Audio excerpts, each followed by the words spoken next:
Bonjour, bonsoir à tous. Petit aparté sur la filiation et le mariage de raison.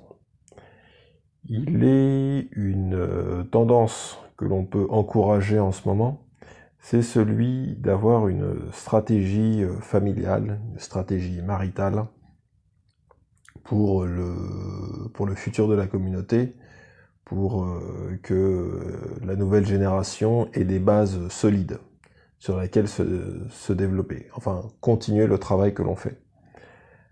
Maintenant, se baser sur le mariage de raison comporte un certain nombre de risques qu'il faut bien avoir à l'esprit.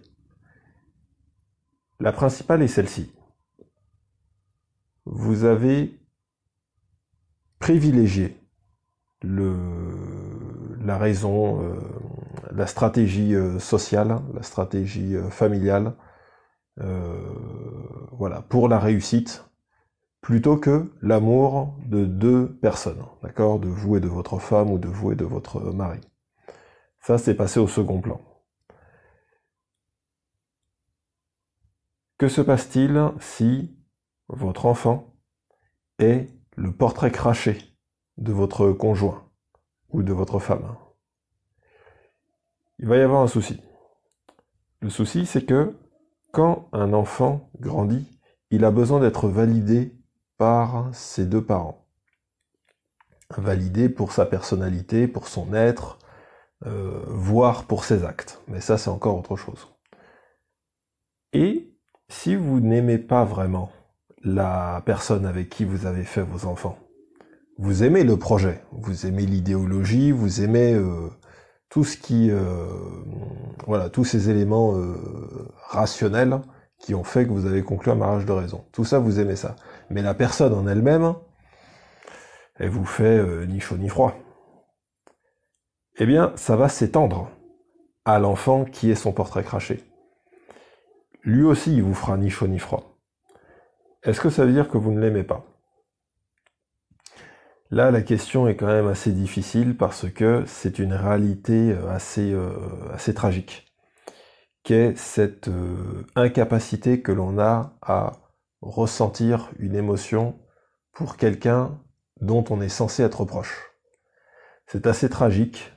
On va culpabiliser mais vis-à-vis de soi-même, hein, pas vis-à-vis de lui en fait. Le fait que l'enfant ait de la peine, n'arrive pas à se développer parce qu'il sent bien qu'il n'est pas validé par son père ou sa mère, ça, c'est quelque chose qui peut effectivement c'est une base qui va lui manquer. C'est une base qui va lui manquer. Et ça, c'est quelque chose auquel la génération, la nôtre, celle qui est plutôt issue des mariages d'amour, nous n'avons pas eu droit à ça. Dans l'idée, quand tu fais un mariage d'amour, eh bien, l'enfant qui est l'extension soit de toi, enfin, ça peut être moitié-moitié, hein, mais dans le cas où c'est l'extension de l'autre, son portrait craché, tu es tout aussi content que si c'était ton portrait craché à toi, puisque tu aimes la personne avec qui tu l'as fait. Alors évidemment, les limites du mariage d'amour, on les connaît, hein, les règles, le cadre, tous ces éléments qui ont l'air rigides ne sont pas du tout prioritaires. La stratégie de réussite sociale, ça aussi, c'est pas prioritaire. La seule chose qui est prioritaire, c'est voilà, c'est l'expression des sentiments pour le meilleur et pour le pire. Mais l'avantage, c'est que au moins notre être, notre personnalité est validée, quoi qu'il en soit. Après, la validation peut partir quand on agit mal, quand on se comporte mal. C'est inévitable. Mais au départ, il n'y a pas de souci, on est validé. Ça, c'est une base dont il faut qu'on ait conscience, parce que non seulement ce n'est pas donné à tout le monde, mais c'est une base forte, sur laquelle on peut construire et surtout donner le meilleur de soi-même. Hein.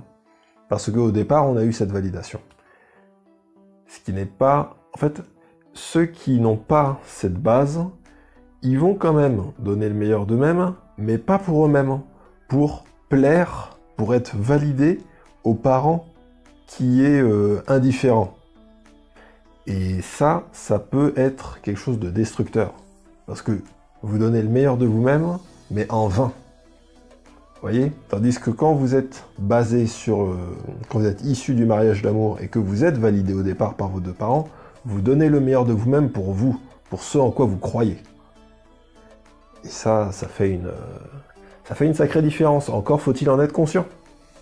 Si on n'en est même pas conscient, c'est quand même dommage, hein, parce que les inconvénients du mariage d'amour, on les connaît. Ce serait quand même, voilà, sacrément dommage de mettre de côté les choses positives qui en sont issues. C'est vraiment essentiel, hein, d'avoir conscience de nos richesses, hein, comme je disais dans un précédent audio, avoir de l'or sous les pieds, avoir des moyens importants à sa disposition, c'est une chose. En être conscient, c'est une toute autre chose. Ok, bon allez, je vous dis à bientôt et voilà, prenez soin de vous.